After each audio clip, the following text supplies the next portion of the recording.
आता हे बघा, आज बघू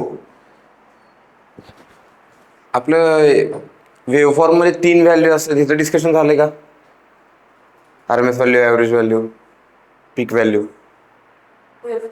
हा, नाही झालं काय? बरोबर, ठीक आहे. हे बघा,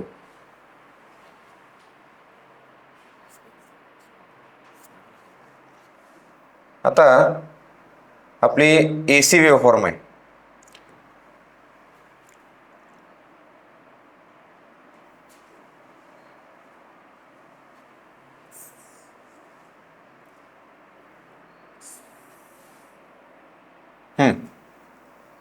तशी वेव्हफॉर्म आहे.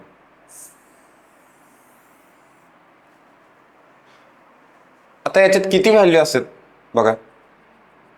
एक असते पीक व्हॅल्यू, ओके, पीक व्हॅल्यू. दुसरी असते आरएमएस व्हॅल्यू आणि तिसरी असते ॲव्हरेज व्हॅल्यू. ठीक आहे, तिसरी असते ॲव्हरेज व्हॅल्यू.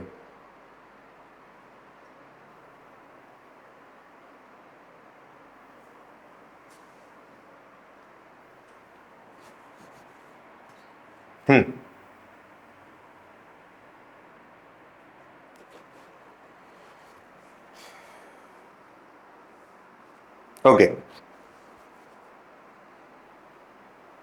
आता एका वेव्हफॉर्मसाठी या 3 व्हॅल्यू डिफाईन करायची काय गरज लागली?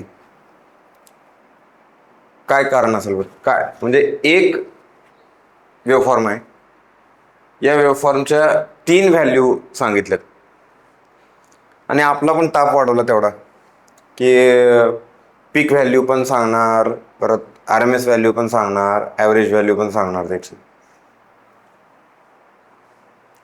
ठीक आहे, तर बघा,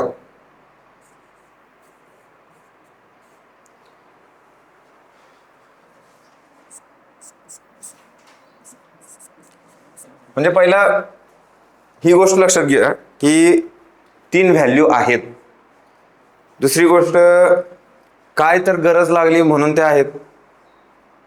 ठीक आहे, आणि म्हणून आपल्याला स्टडी करायचा आहे आणि म्हणून कॅल्क्युलेशनमध्ये विचारतात, मॅथमॅटिक्समध्ये किंवा आपल्या स्टडीमध्ये त्या रिलेटेड विचारले जातात, क्वेश्चन विचारले जातात. तर बघा, आता का असं आहे पीक व्हॅल्यू आणि आरएमएस व्हॅल्यू, ॲव्हरेज व्हॅल्यू? आता बघा, तुम्हाला तुमच्या सिस्टममध्ये ज्यावेळी तुम्ही ॲज अ इलेक्ट्रिकल इंजिनियर म्हणून बाहेर पडताय, ठीक आहे, तुमच्याकडे किती एलिमेंट आहेत बघा ज्यांचं बिहेवियर वेगळं असणार आहे. एक आहे म्हणजे आपण त्याला म्हणतो इन्सुलेशन किंवा इन्सुलेटर्स. इन्सुलेटर्स एक आहे जे की हे सर्किटला इन्सुलेट करणार आहेत, ठीक आहे, इलेक्ट्रिक करंट पासून, व्होल्टेज पासून. त्यानंतर असे एलिमेंट्स आहेत म्हणजे हे एलिमेंट इन्सुलेट करणार आहेत. काय काय एलिमेंट्स आहेत ज्याच्यात हीट तयार होणार आहे, हीट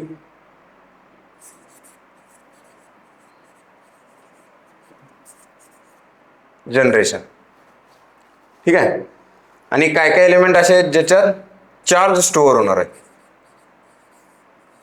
म्हणजे हे शब्द तुम्ही ऐकणार ज्यावेळी तुम्ही पॉवर प्लांटमध्ये स्टडी करायला जाताय किंवा सबस्टेशन्समध्ये स्टडी करायला जाताय, म्हणजे डिस्ट्रीब्युशन, जनरेशन, ट्रान्समिशन या कंपन्यांमध्ये तुम्हाला काम करायची संधी मिळाली तर तिथे हे शब्द तुम्ही जास्त ऐकताय की एखादा इक्विपमेंट हीट जनरेट व्हायला लागल्या, जिथं जिथं कॉईल आहे, जिथं जिथं इंडक्टन्स आहे, जिथं जिथं कपॅसिटर आहे, तिथं जिथं चार्ज स्टोअर व्हायला लागलाय, चार्ज जनरेट झालाय, चार्ज स्टोअर झालाय, चार्ज आहे ती सिस्टम. आणि हीट तर तुम्हाला म्हणजे ते तर माहितीच आहे, जिथं जिथं रेजिस्टिव्ह एलिमेंट आहे तिथं जिथं हीट तयार होणार आहे. ठीक आहे, आता बघा, म्हणजे एक वेव्हफॉर्म आहे, व्होल्टेजची वेव्हफॉर्म आहे, एसी वेव्हफॉर्म आहे, ती ह्या 3 गोष्टींसाठी वापरली जाते. म्हणून त्यातले 3 व्हॅल्यू ह्याच्यात कुठं कुठं यूज होतोय ते बघायचं आपल्याला. जिथे इन्सुलेटर्स आहेत, तुम्हाला इन्सुलेटर डिझाईन करायचे आहेत, ठीक आहे, त्यासाठी तुम्ही काय विचार करणार, तुमच्या वेव्हफॉर्मच्या पीक व्हॅल्यूचा. लक्षात ठेवा, कायम लक्षात ठेवा. इन्सुलेशन जिथे जिथे तुम्ही डिझाईन करणार आहे, जिथे जिथं तुम्ही इन्सुलेशनचा वापर करणार आहे, तिथे तिथं प्रत्येक वेळेला त्या वेव्हफॉर्मची पीक व्हॅल्यू काय आहे, मॅक्सिमम व्हॅल्यू काय आहे याचा विचार करणार तुम्ही, ठीक आहे. आता समजा आपली ही AC वेव्हफॉर्म आहे, आपण 230 व्होल्ट म्हणतो. 230 व्होल्ट, 230 ही काय आहे, RMS व्हॅल्यू आहे. RMS व्हॅल्यू आहे, ठीक आहे.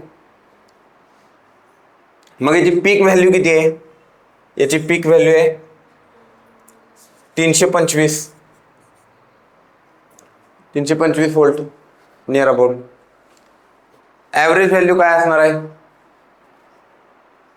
320 गुणिले 0.67 जर मल्टिप्लाय केलं मी,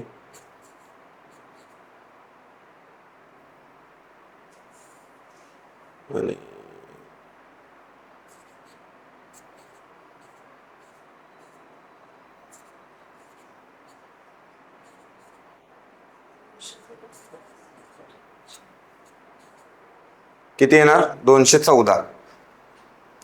214.44, ठीक आहे, 42 काय येईल ते, 44, ओके.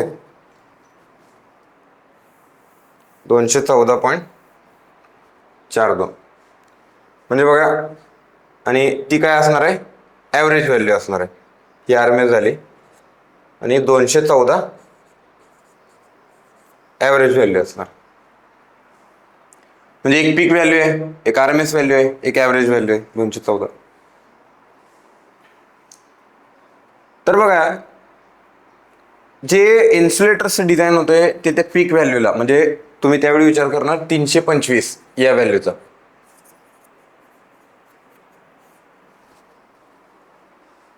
जिथे जिथे हीट तयार होणार आहे तिथे तिथे तुम्ही विचार करणार त्या वेव्हफॉर्मच्या 230 या व्हॅल्यूचा, RMS व्हॅल्यू, ठीक आहे. आणि जिथे जिथे चार्ज ॲक्युमुलेट व्हायला लागलाय तिथे तिथे तुम्ही विचार करणार ॲव्हरेज व्हॅल्यूचा, ठीक आहे. आता त्याला आपण टेक्निकल भाषेत काय म्हणतो बघा, त्याला टेक्निकल भाषेत काय म्हणतो. समजा एक रेजिस्टर आहे, त्या रेजिस्टरला तुम्ही जर ही वेव्हफॉर्म दिली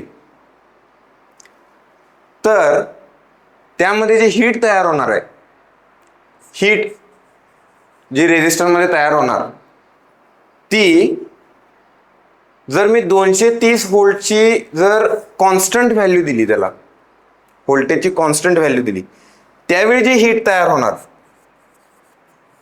ती सेम असणार आहे. कळलं?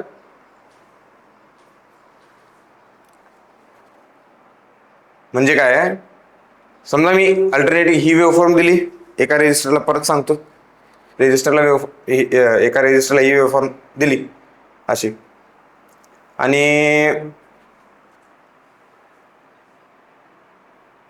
त्याच्यात जी हीट तयार होणार ती कशाशी इक्विव्हॅलंट असणार आहे, 230 व्होल्टची जी स्टेडी वेव्हफॉर्म देणार आहे मी. स्टेडी म्हणजे तुम्ही असं म्हणा DC वेव्हफॉर्म देणार आहे त्याला 230 व्हॅल्यूची अशी, म्हणजे तुम्ही असं म्हणा RMS व्हॅल्यू म्हणजे ही बघा. तर त्या व्हॅल्यूमुळे जेवढी हीट तयार होणार तेवढी हीट या वेव्हफॉर्ममुळे तयार होणार. समजलं? म्हणून आपल्याला या वेव्हफॉर्मची RMS व्हॅल्यू स्टडी करायची असते. त्यानंतर समजा एखादं लाईन आहे, लाईन चार्ज करायची आहे, किंवा ट्रान्सफॉर्मर चार्ज करायचा आहे, किंवा कॅपॅसिटर बँक चार्ज करायचे. चार्ज म्हणजे तिथं लाईन, म्हणजे तिथं चार्ज ॲक्युमुलेट होणार आहे, ठीक आहे, त्याच्या सरफेसवर. कॉइलमध्ये त्याच्या अराउंड स्पेसमध्ये. ठीक आहे. ज्यावेळी तो चार्ज अॅक्युमुलेट होतो त्यावेळी तो किती चार्ज अॅक्युमुलेट होणार आहे त्याची जर व्हॅल्यू काढायची असेल मला, तर त्या इक्विपमेंटला या एवढ्या व्हॅल्यूची जर मी स्टेडी स्टेट व्हॅल्यू दिली, तेवढ्या व्हॅल्यूची स्टेडी स्टेट वेव्हफॉर्म दिली, तर त्यावेळी जेवढा चार्ज अॅक्युमुलेट होणार आहे ना तेवढा या एंटायर वेव्हफॉर्म चार्ज अॅक्युमुलेट होतो. म्हणून आपण ना या वेव्हफॉर्मच्या अशा 3 व्हॅल्यू डिफाईन करतोय, एक RMS value, average value, peak value. म्हणजे तुम्ही इन शॉर्ट काय लक्षात ठेवायचं, RMS value is equivalent to heat generation आणि average value is equivalent to charge stored. ठीक आहे. मग लिहून घ्या. आता थांब 2 मिनिट. आता बघा मग त्याचे फॉर्म्युले. आता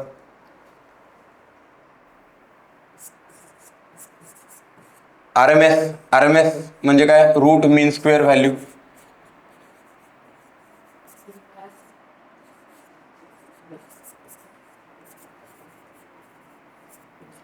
रूट मीन स्क्वेअर व्हॅल्यू. ठीक आहे. त्याला अजून काय म्हणतो आपण, इफेक्टिव्ह व्हॅल्यू और ट्रू व्हॅल्यू.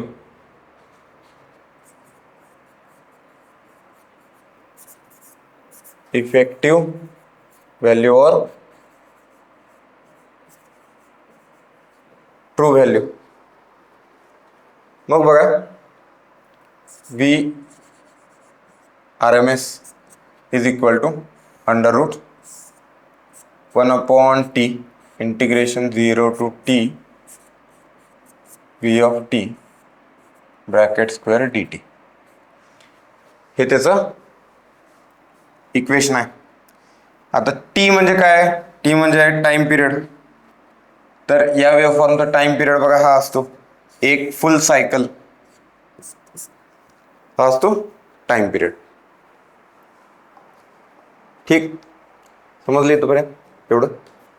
म्हणजे RMS 230 वर आपण कायम दिलं किंवा इक्विव्हॅलंट एका वेव्हफॉर्मचं. हा म्हणजे तुमच्या डोक्यात आता आतापर्यंत तुम्ही ही वेव्हफॉर्म बघत होता ना. आता बघा जरा डोक्यातल्या कन्सेप्ट क्लिअर करा. म्हणजे मी आता पॉईंट समजून घ्या काय. आतापर्यंत तुम्ही या व्हॅल्यूची म्हणजे 230 व्होल्टची व्हॅल्यू आहे, 230 व्होल्टची व्हॅल्यू आहे हे म्हणत होता. पण तुमच्या डोक्यात कधी आले का ती अल्टरनेटिंग वेव्हफॉर्म आहे. अल्टरनेटिंग वेव्हफॉर्म म्हणजे इथं पण व्हॅल्यू आहेत ना त्याच्यात. बघा इथं पण व्हॅल्यू आहेत या.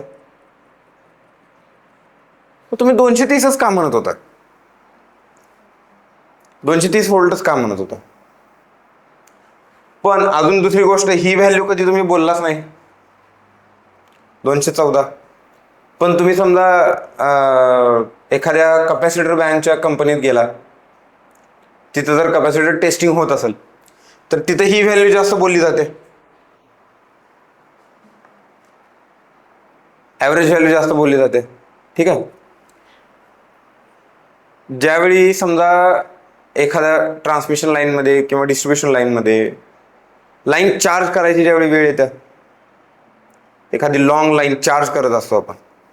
चार्ज करत असतो म्हणजे काय, त्याला पहिला थोडासा व्होल्टेज देऊन बघतो. त्याला लोड लावला नाही अजून, दुसऱ्या एंडला लोड त्या लाईनला लावला नाही, फक्त त्याला व्होल्टेज द्यायला लागलं. व्होल्टेज द्यायला लागले की काय होतंय, त्या लाईनमधनं थोडासा करंट फ्लो होतोय, त्याला चार्जिंग करंट आपण म्हणतो.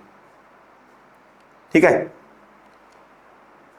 तर त्यावेळी या व्हॅल्यूचा विचार केला जातोय, ॲव्हरेज व्हॅल्यूचा.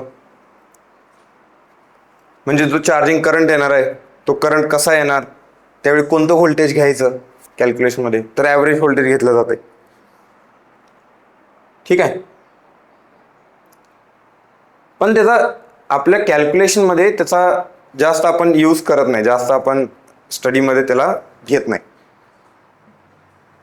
ठीक आहे. पण तुम्ही हे पण लक्षात घ्या की दोघांमध्ये जास्त डिफरन्स नाही, थोडासा 214 215 व्होल्ट आणि 230 व्होल्ट असं. समजलं. जे अशा 3 व्हॅल्यू आहेत त्यात.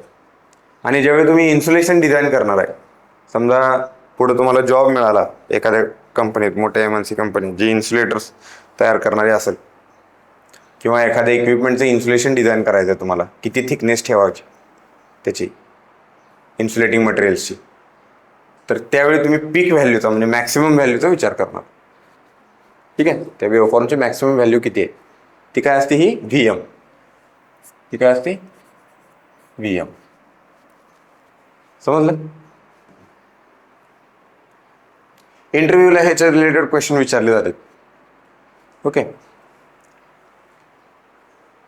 आता ही झाली RMS व्हॅल्यू. ठीक आहे. बरं, ह्याच्याबद्दल लिहून घ्या. RMS व्हॅल्यू वर लिहा. RMS value, effective value, true value.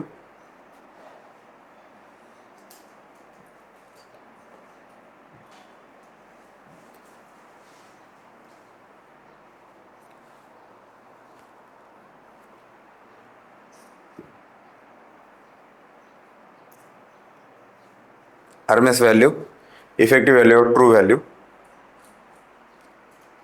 It is steady state value of time varying waveform. It is steady state value of time varying waveform.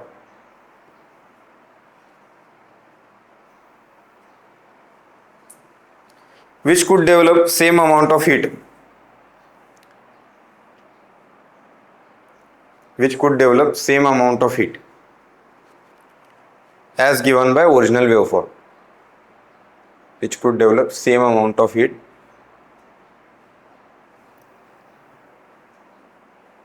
as given by original waveform,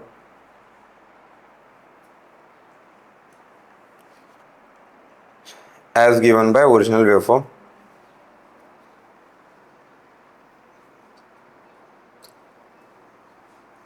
by definite period of time in a circuit. By definite period of time in a circuit.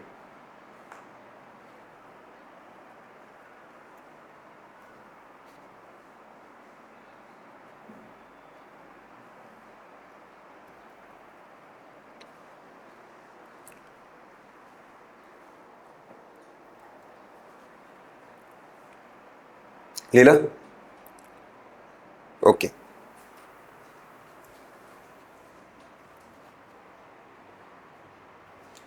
आता बघा पुढे आहे average value. Average value और याला मीन value असं पण म्हणते. Average value और मीन व्हॅल्यू. आता याचा फॉर्म्युला काय बघा, V average is equal to आता याच्या दोन व्हॅल्यू आहेत. समजा जर अशा पद्धतीची वेव्हफॉर्म असेल, आता मी तुम्हाला थोडंसं एक इथं सांगतो. समजा वेव्हफॉर्म अशी असेल, जर मी इथं मिरर प्लेस केला इथं, किंवा समजा तसं म्हणायला नको आपण,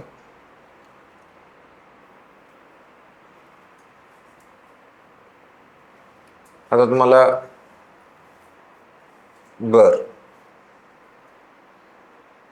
हे बघा, तुम्हाला आता कळेल याच्या भाषेत सांगतो, कारण ती जरा डीप कॉन्सेप्ट आहे जे आता मी बोलणार आहे, पण डिटेलमध्ये आपण बघणारच आहे पुढं पॉवर इलेक्ट्रॉनिक्स मध्ये.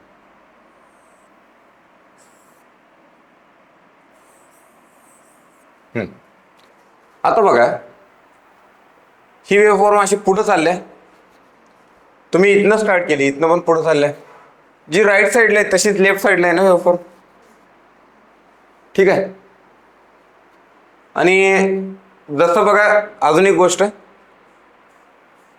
पॉझिटिव्ह हाफला जेवढी व्हॅल्यू आहे, म्हणजे पॉझिटिव्ह साईडला जेवढी व्हॅल्यू आहे तेवढीच निगेटिव्ह साईडला व्हॅल्यू आहे,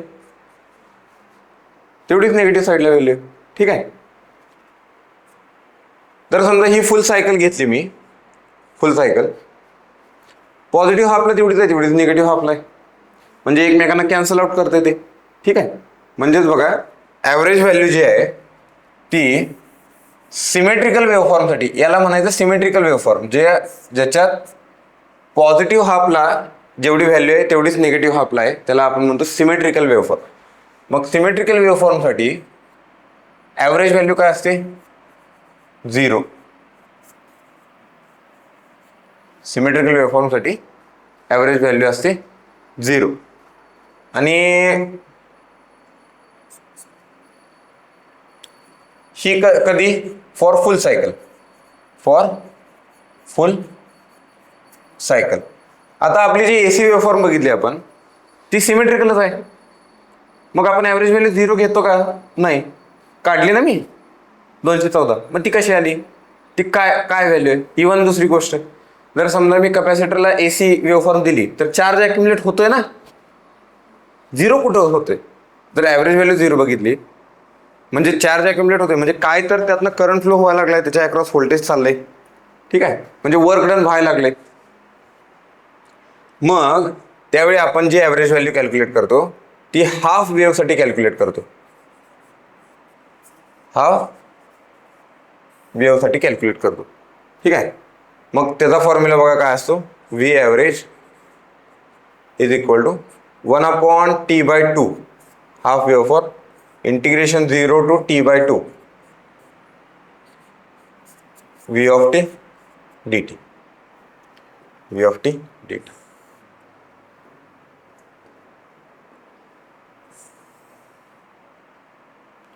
ओके, ही वेव्हफॉर्म फॉर हाफ सायकल आणि ही फॉर फुल सायकल. सिमेट्रिकलच्या बाबतीत, सिमेट्रिकल वेव्हफॉर्मच्या बाबतीत. आणि जर वेव्हफॉर्म एसिमेट्रिकल असेल तर, आता एसिमेट्रिकल म्हणजे काय?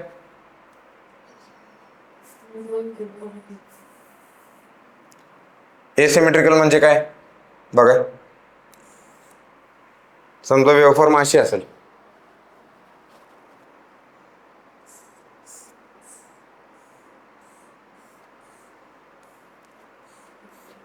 निगेटिव्ह हाफ आहे का याला? निगेटिव्ह साईड आहे का काय? नाही. मग ही एसिमेट्रिकल वेव्हफॉर्म आहे. मग एसिमेट्रिकल वेव्हफॉर्मसाठी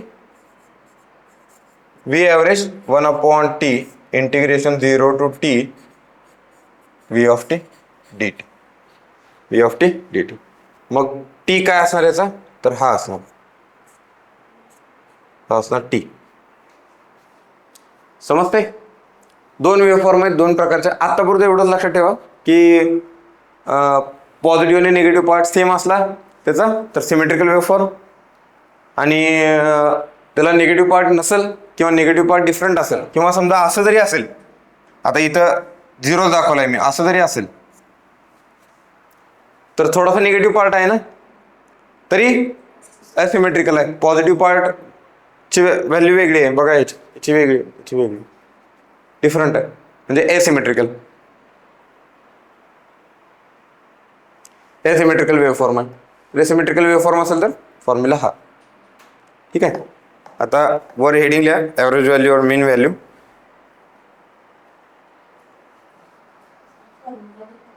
कुठला? RMS लिहिलं नाही काय? लिहून घ्या, लिहून.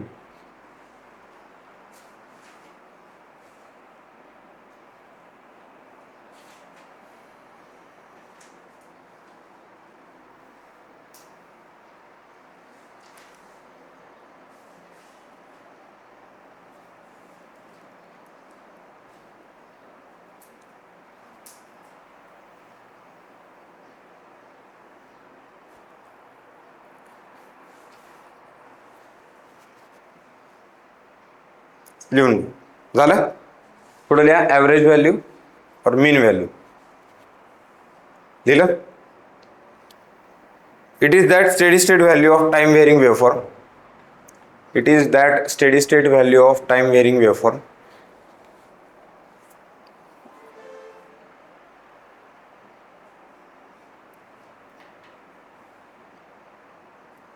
which could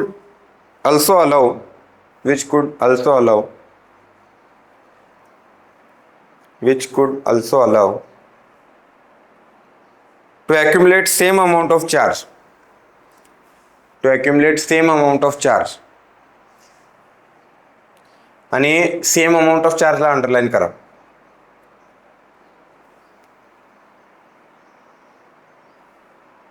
same amount of चार्जला अंडरलाईन करा. वरच्या वेव्हफॉर्ममध्ये सेम अमाऊंट ऑफ हीटला अंडरलाईन करा.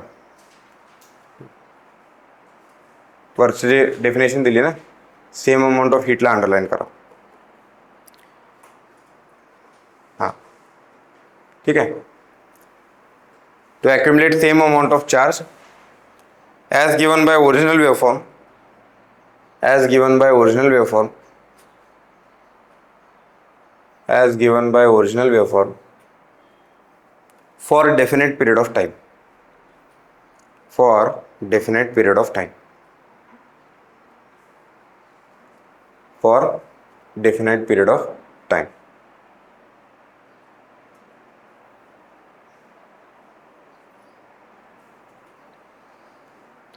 आता वर लिहा सिमेट्रिकल वेव्हफॉर्म लिहा, सिमेट्रिकल वेव्हफॉर्म, आणि ही लिहा V average is equal to 0 for half wave,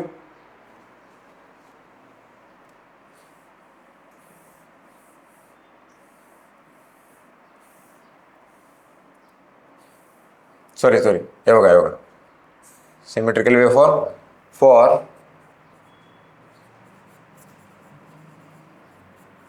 symmetrical waveform v is equal to 0 for full cycle आणि v is equal to 1/t/2 हे जर घेतलं तर for half cycle.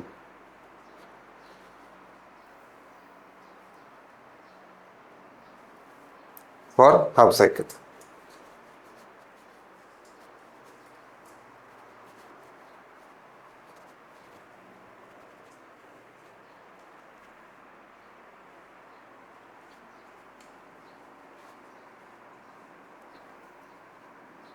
For half cycle ही लिहा फॉर हाफ सायकल. आणि for asymmetrical waveform हे लिहा फॉर एसिमेट्रिकल वेव्हफॉर्म. आणि तुम्ही लिहून पण ठेवू शकता, कडेला सिमेट्रिकल वेव्हफॉर्म काय असते ते पण लिहिणार असला तर लिहा. त्याचे पॉझिटिव्ह हाफ आणि निगेटिव्ह हाफ सेम असतो ते सिमेट्रिकल वेव्हफॉर्म, आणि पॉझिटिव्ह आणि निगेटिव्ह डिफरंट असतं तर ती एसिमेट्रिकल वेव्ह.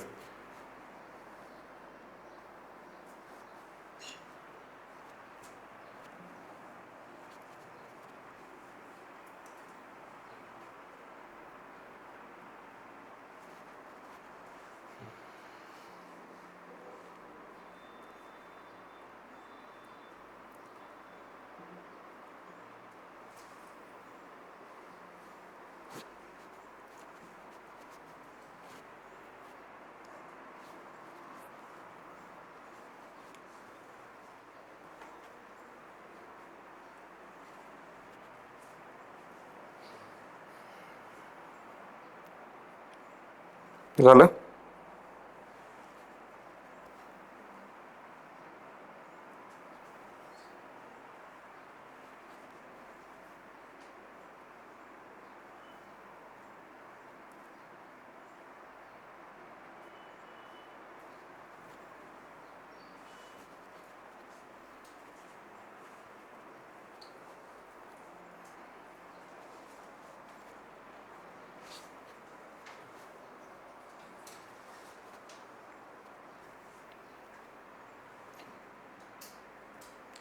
आता बघा आपण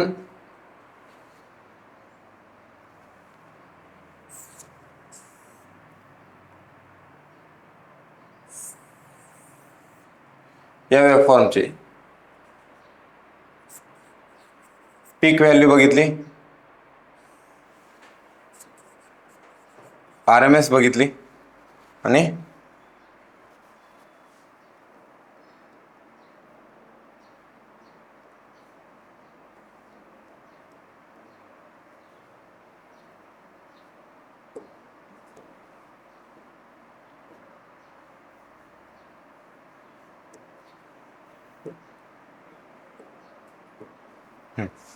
हे बघा पीक व्हॅल्यू बघितली, त्यानंतर RMS बघितली, त्यानंतर ॲव्हरेज बघितली. ठीक आहे.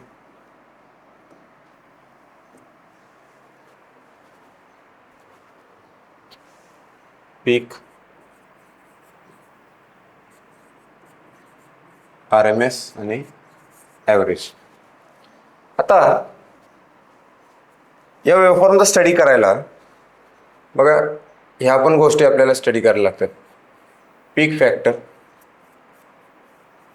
और क्रेस्ट फॅक्टर. हा काय असतो? Peak value upon RMS value.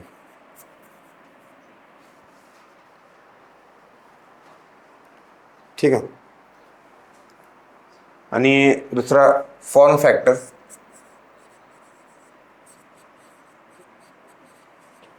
किंवा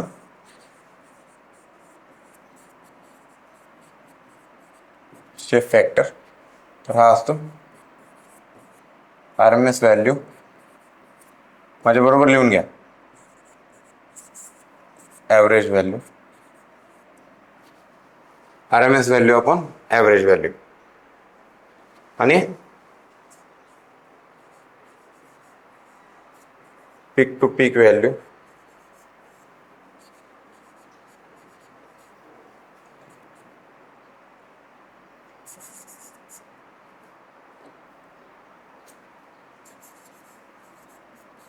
maximum value minus minimum value. ठीक आहे.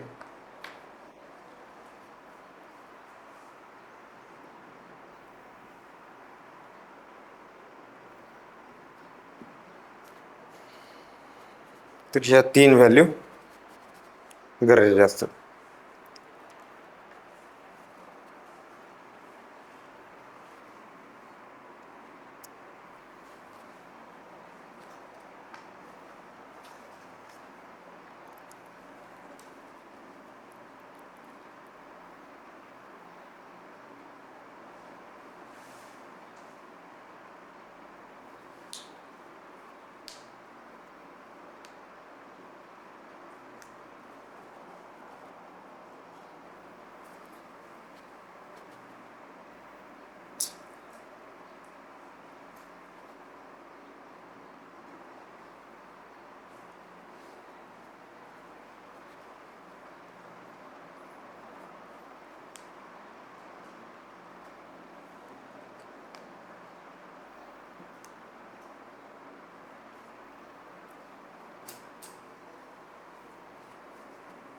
ओके.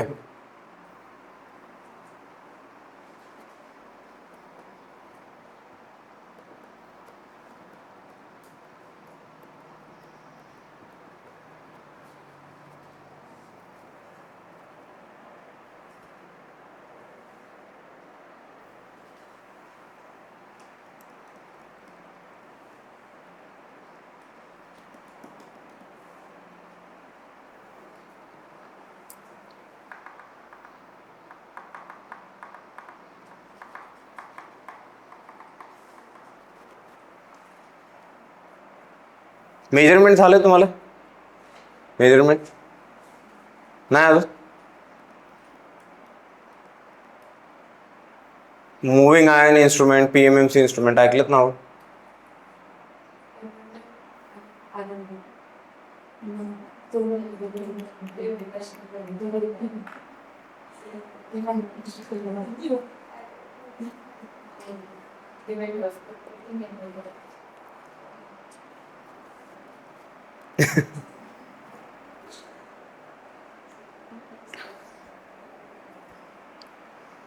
ठीक आहे, होते असं सकाळच्या टायमिंगला असं जास्त होते.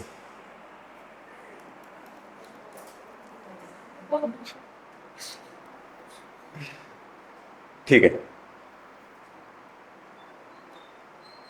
मुव्हिंग आयर्न PMMC नाही ऐकली शब्द? 11वी-12वीला पण आहे. 11वी-12वीला पण फिजिक्समध्ये आहे की?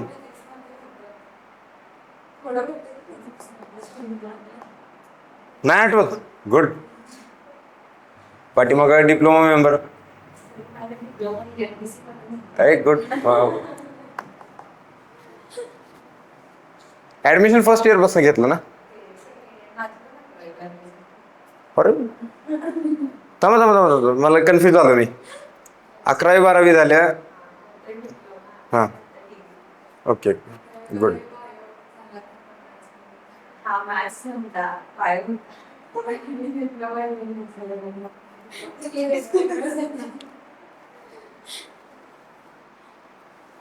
काहे बोले अब.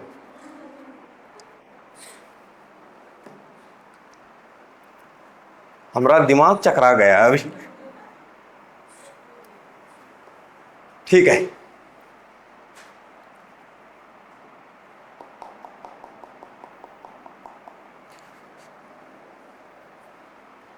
अकरावी 12वी बायो, परत डिप्लोमा ENTC. मग डिग्रीला डायरेक्ट सेकंड इयर घेतलं का फर्स्ट इयर पासून घेतलं? पण इलेक्ट्रिकल असेल तर मिळतंय ना. ENTC ला पण असं नाही होत. होय.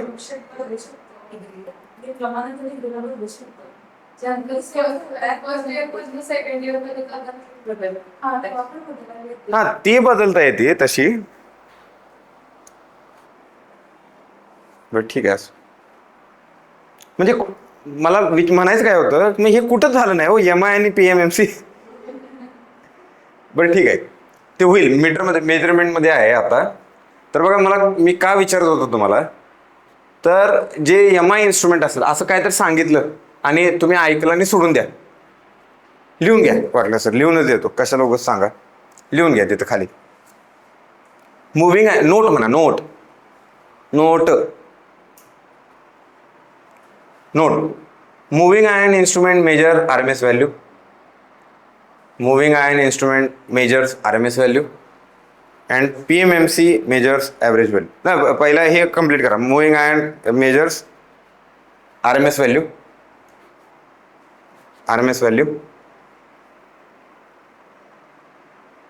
Measures RMS value. दुसरा नोट 2 त्यातली, म्हणजे हा पहिला आकडा, दुसरा आकडा द्या. दुसरा आकडा PMMC measures average value. PMMC measures average value. आता ठीक आहे, मी काय एक्सप्लेन करणार आता. असं काहीतरी सांगितलं, तुम्ही लिहून घेतलं, हे आपण मेजरमेंटमध्ये बघू.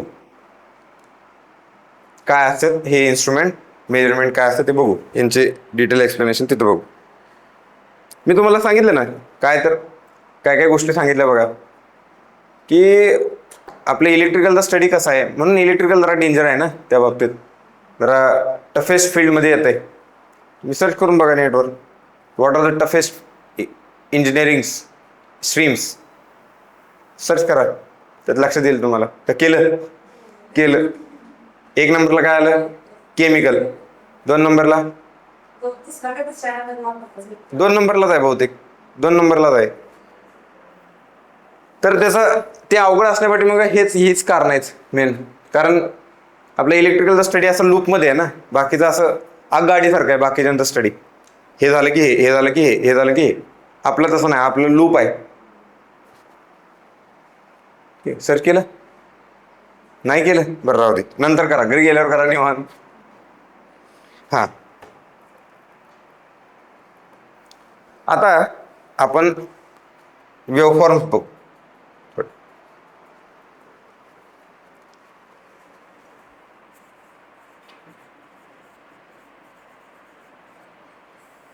वेव्हफॉर्म्स, त्यानंतर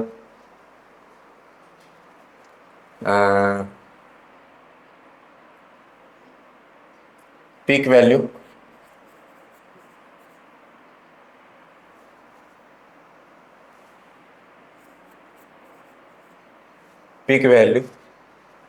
त्यानंतर RMS व्हॅल्यू. लय मोठं होईल मग असं, होय ना, लय मोठं होईल.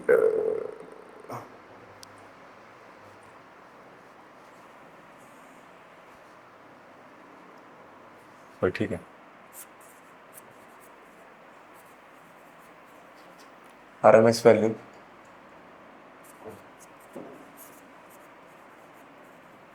ॲव्हरेज व्हॅल्यू आणि पीक फॅक्टर किंवा क्रेस्ट फॅक्टर आणि फॉर्म फॅक्टर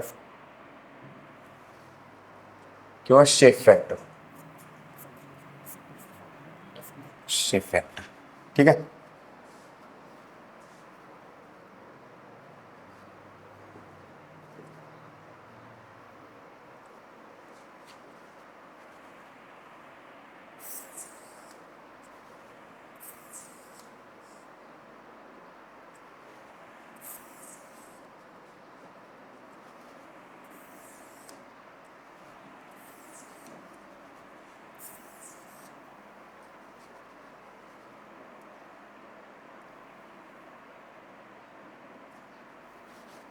ओके.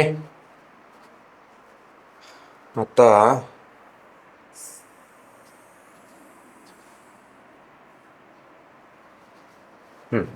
बघा, आता वेवफॉर्म बघू. पहिली DC वेवफॉर्म आहे. DC वेवफॉर्म कशी असते ही? Straight line. यस.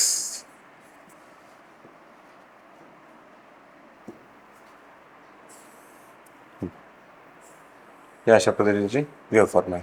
ठीक आहे. याची व्हॅल्यू आहे A. पीक व्हॅल्यू A आहे, इथं 0 ओमेगा टी. मग बघा, DC व्हॅल्यू आहे ना, पीक व्हॅल्यू पण A, RMS व्हॅल्यू पण A, ॲव्हरेज व्हॅल्यू पण A. पीक फॅक्टर काय आहे? पीक अपॉन RMS लिहून दिले ना, peak upon RMS A/A 1. Form factor RMS upon average 1. ठीक आहे. आता हे असं बघायचं.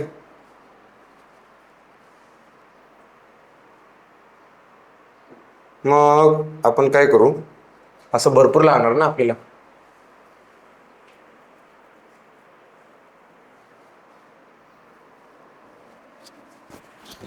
कॉपी करायची काही स्कीम आहे का याच्यात?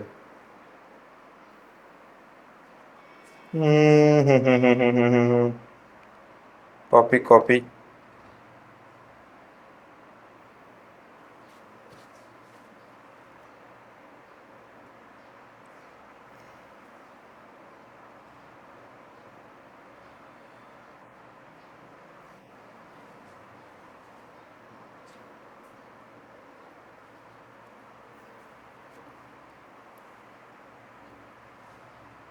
ठीक आहे, प्रत्येक वेळेला लिहित बसायचं असं.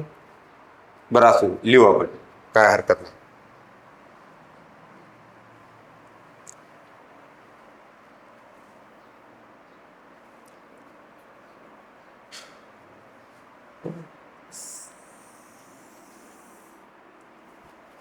आता दुसरी वेवफॉर्म.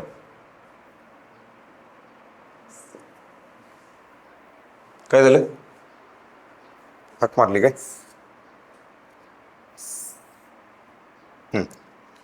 दुसरी वेवफॉर्म, ही वेवफॉर्म आहे आपली. आता ह्यात पॉझिटिव्ह निगेटिव्ह सेम आहे बरं का. जर तुम्हाला वेगळं दिसत असेल तर परत ड्रॉ करतो.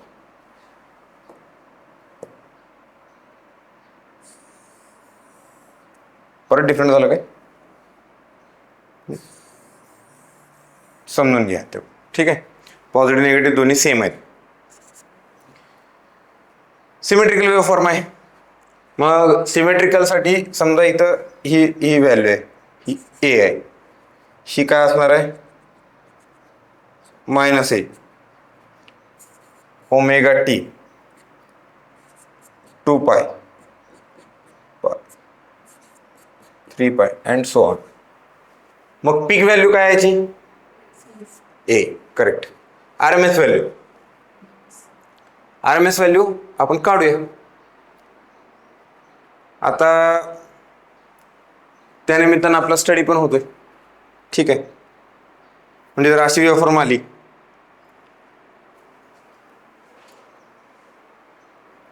बघा आणि तो टेबल आपण फिलअप करत जायचं. आता याची ए व्हॅल्यू आहे, याची पाय 2π. ठीक आहे. आता ह्याचं इक्वेशन काय लिहितो बघा आपण. V of T is equal to A sine omega T. V of T is equal to A sine omega T. मग आर एम एस व्हॅल्यूचं एक्सप्रेशन काय आहे? Under root. म्हणजे समजा याची ही व्ही ऑफ टी असेल, व्ही आर एम एस लिहिणार मी 1/t integration 0 to t V of T bracket square D T. V of T bracket square D T. मग टोटल टाइम पिरियड, हा टोटल टाइम पिरियड आहे याचा. Total time period. मग बघा under root 1/2π integration 0 to 2π V of T म्हणजे A sine omega T bracket square D T. A sine omega T bracket square D T. मग बघा A स्क्वेअरला बाहेर घेऊया तिथं. हा under root A square by 2π integration 0 to 2π sine square omega T D of omega T. हे कसं सोडवायचं माहिती आहे का? आठवते का इंटिग्रेशन कसं सोडवायचं? इंटीग्रेशन डेरिवेटिव झाले का नहीं अभ्यास? हाँ, कैसा सॉल्व करने का फिर करो आप, देखेंगे. हाँ, integration of sine square T आपण सॉल्व करू शकत नाही. मग एक फॉर्म्युला आहे 1 - cos 2θ इज इक्वल टू, हा फॉर्म्युला आहे, हा फॉर्म्युला आहे. मग या फॉर्म्युलाचा वापर करायचा. साइन स्क्वेअर थिटा, इथं साइन स्क्वेअर आहे ना, तर त्याला रिप्लेस काय करायचं 1 - cos 2θ डिवायडेड बाय 2. मग मी इथं लिहितो बघा is equal to under root A square by 2π integration 0 to 2π. त्याच्या जागी लिहितो मी 1 - cos 2ωt divided by 2 D of omega T. समजलं का? हा फॉर्म्युलाने रिप्लेस केले. हे 2 परत बाहेर घेतो मी. म्हणजे काय करतो बघा, A square by 4π A square by 4π. आता इंटिग्रेशन ऑफ 1 म्हणजे omega T D of omega T आहे ना, omega T. Integration of 1 dx काय असतं? एक्स 0 to 2π मायनस, आता सांगा integration of cos 2ωt minus. Good. Minus का plus? Derivative of cos minus integration of cos plus सरला cos 2ωt sin 2ωt divided by 2 आणि 0 to 2π.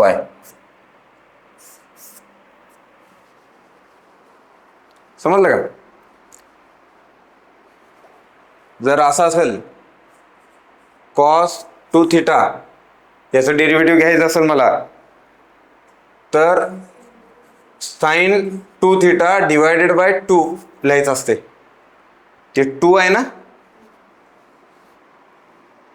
Coefficient of variable, जो variable आहे त्याचा कोएफिशियंट जो आहे त्याची व्हॅल्यू डिनॉमिनेटरला लिहायची असते. समजलं का? काय डेरिव्हेटिव्हला इंटू. करेक्ट. डेरिव्हेटिव्हला इंटू. मग बघा काय येणार इथं, ए स्क्वेअर बाय 4 पाय 2 ओमेगा टी, सॉरी 2 पाय. काय येणार 2 पाय. Upper limit minus lower limit ना, 2 पाय मायनस 0. बरं ते पण लिहू का आता, 2 पाय मायनस 0. चला लिहिलं. मायनस साइन 2 इंटू 2 पाय म्हणजे साइन 4 पाय, sine 4 pi minus sine 0 divided by 2 divided by 2. समजलं. आता काय आहे ते, साइन 4 पाय 0, साइन 0 0, म्हणजे ही टर्म सगळी 0 झाली. शिल्लक काय राहिलं, under root A square by 4 pi into 2 पाय. 2 पाय 2 गेलं, म्हणजे इथं काय आलं, A by root 2.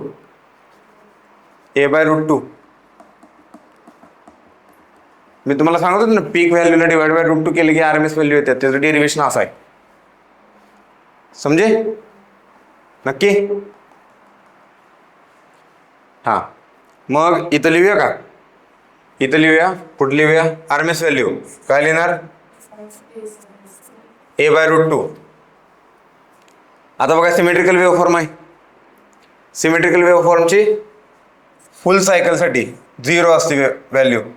For full cycle, for full cycle. मी लिहायला वेळ देतो, लक्ष द्या. For full cycle. मग हाफ सायकलची काढायची. बघा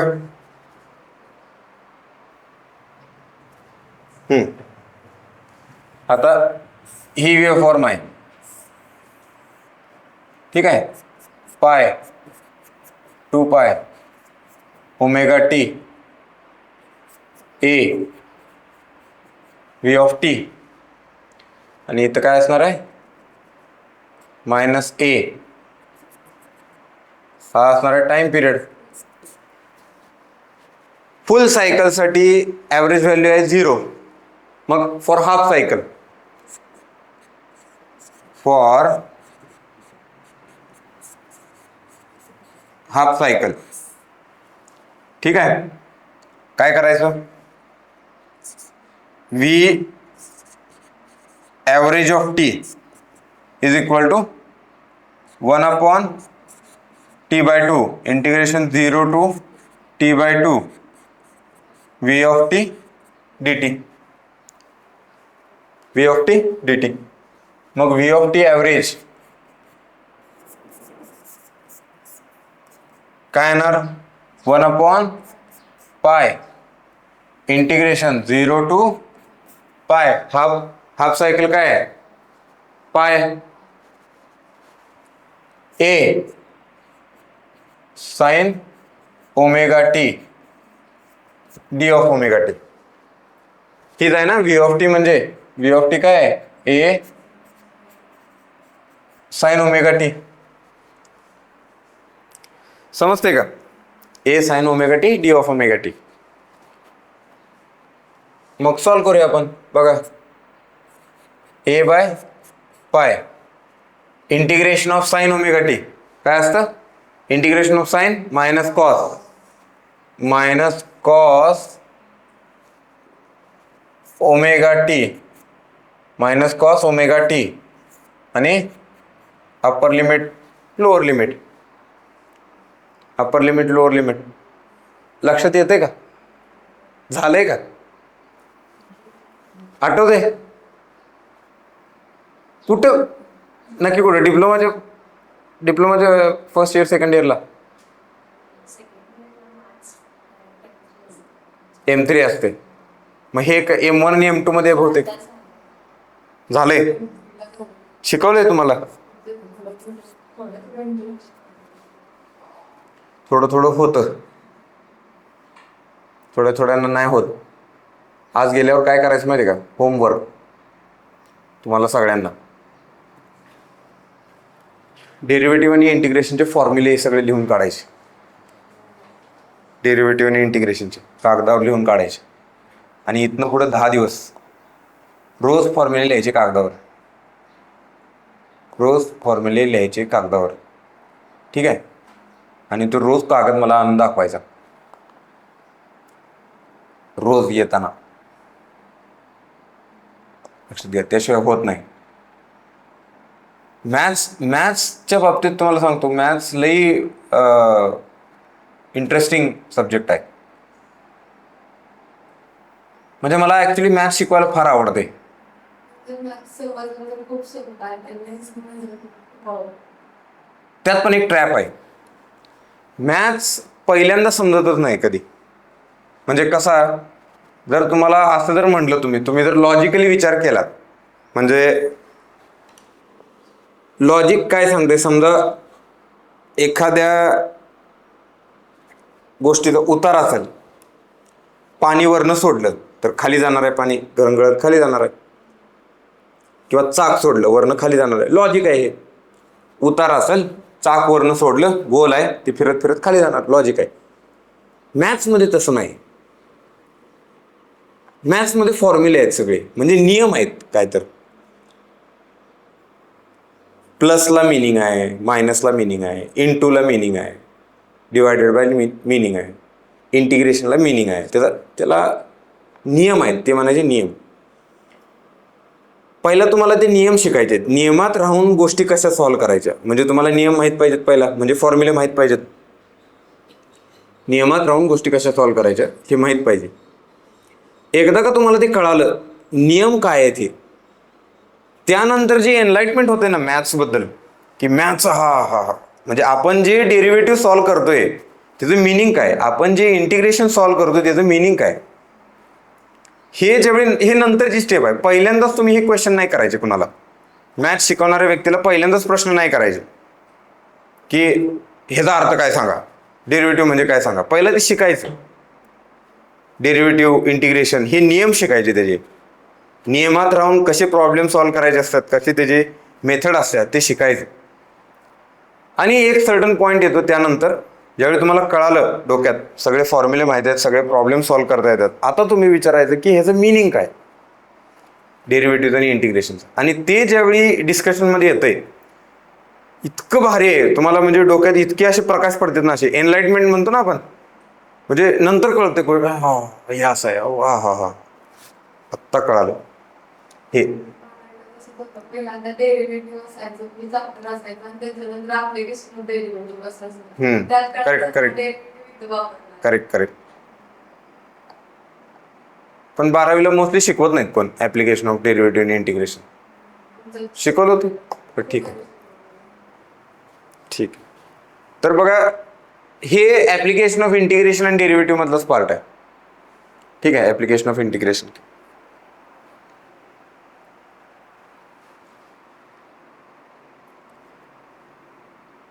आता इथं बघा ऍप्लिकेशन ऑफ इंटिग्रेशन आहे. आपण काय काढायला लागलो, हे इंटिग्रेशनमुळे ना याचा ॲव्हरेज एरिया काढायला लागलो आपण. त्याची वेव्हफॉर्म आहे ना त्याचा.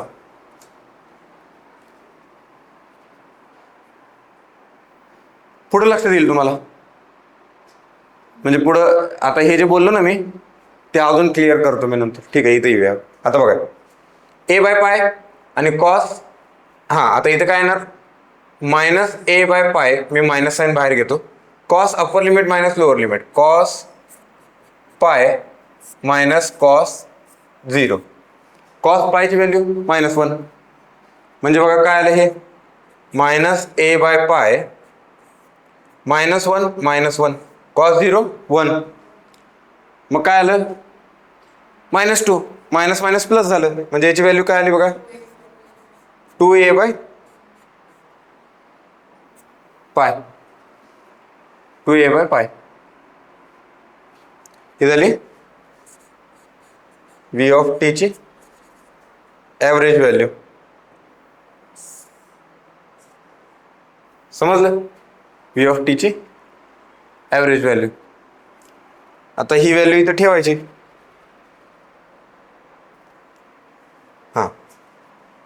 किती आली बघा, 2a/π for half cycle. For half cycle. आता मला सांगा पीक फॅक्टर काय आहे ना, a/√2 म्हणजे काय आला, √2. त्यानंतर फॉर्म फॅक्टर किंवा shape factor, RMS upon average. आता ॲव्हरेजची ही घ्या व्हॅल्यू, काय येणार, a/√2 divided by 2a/π. a ला a कॅन्सल झालं म्हणजे काय आलं, π/2√2. ह्याची व्हॅल्यू किती येते बघा, π/2√2.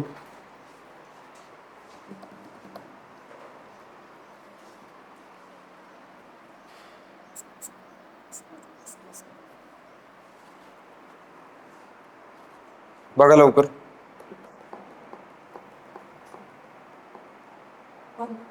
1.11. ठीक आहे, 1.11 येते व्हॅल्यू, π/2√2. हे समजलं. तर हे असा टेबल आपल्याला भरायचं आहे पुढं.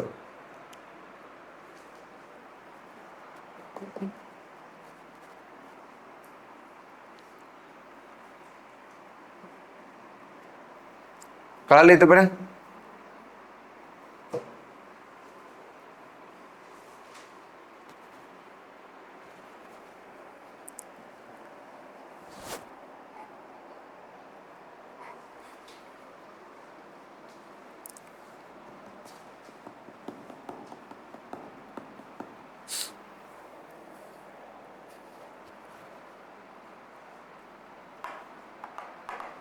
पुढे जाऊया. तसेच एक वेव्हफॉर्म बघू अजून.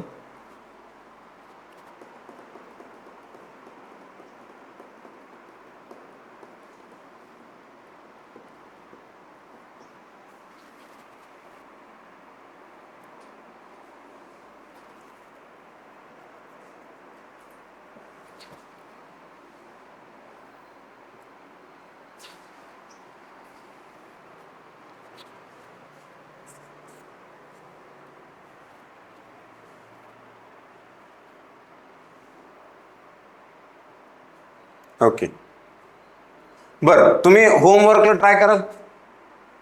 मी तुम्हाला सांगतो वेव्हफॉर्म कशी हे करायची आणि टेबल तुम्ही भरायचा. ठीक आहे. आता मेथड ह्यात आहे, इथं सांगितलं तुम्हाला, बघा आता.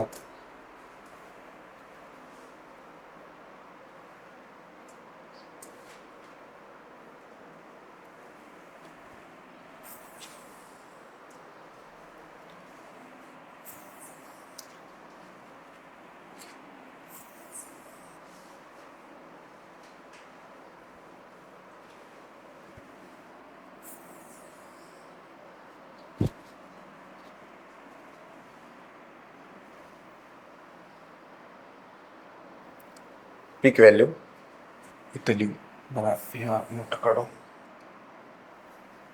आणि ठीक आहे.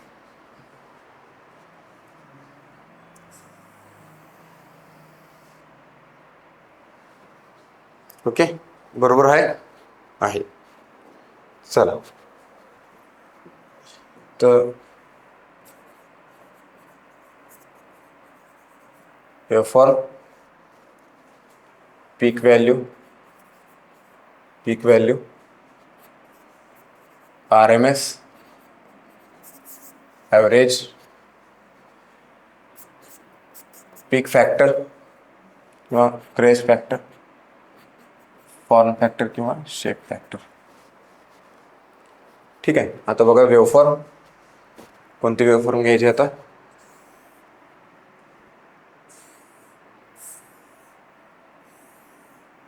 ही वेव्हफॉर्म आहे, v(t). ही ए व्हॅल्यू आहे, म्हणजे ही सगळीच ए असणार, ए π/2π. ओके, आता मला सांगा वेवफॉर्म रिपीट होते ना, सेम सेम रिपीट वर आले, म्हणजे ह्याचा टाइम पिरियड काय असणार आहे, हा असणार आहे टाइम पिरियड. टाइम पिरियड हा असणार. मग पीक व्हॅल्यू जी काय ए. आता बघा व्ही ऑफ टीचे एक्सप्रेशन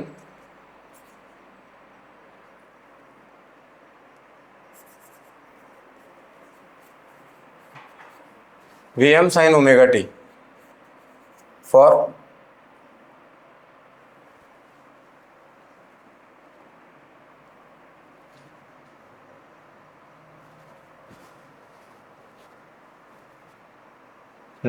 ठीक आहे, Vm sin omega t च असणार.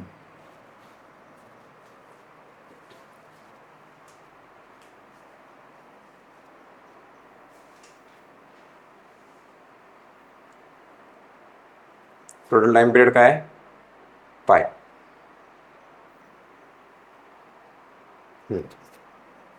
आर एम एस व्हॅल्यू तुम्ही काढायचे त्याची, ठीक आहे.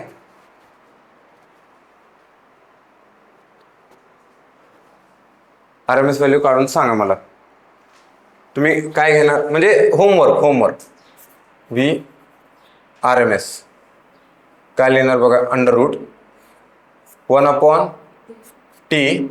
1/t च्या जागी काय लिहिणार, 1/पाय इंटिग्रेशन 0 to पाय Vm sin omega T bracket square D of omega T.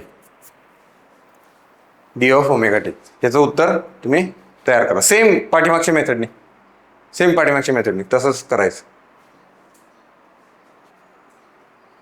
फक्त जिथं 2 पाय होतं तिथं पाय, ते तुम्ही सॉल्व करा. व्ही ॲव्हरेज, आता व्ही ॲव्हरेज बघा सेमच आहे वेव्हफॉर्म, त्यामुळं व्ही ॲव्हरेज काय येणार, 1/पाय इंटिग्रेशन 0 to पाय Vm sin omega T D of omega T. ठीक आहे, याचं उत्तर सांगा. आणि फॉर्म फॅक्टरनी पीक फॅक्टर आणि फॉर्म फॅक्टर. हां सॉरी ठीक आहे, रूट नाही. तुमचं लक्ष आहे का, चेक करतो तुम्ही. करेक्ट आहे पण फक्त एखाद्याच लक्ष आहे, बाकीच्यांनी सांगितलंय. आता टाइम झाले म्हणा, टाइम झाले आज time of sir, time of. ठीक, 1/पाय इंटिग्रेशन 0 to पाय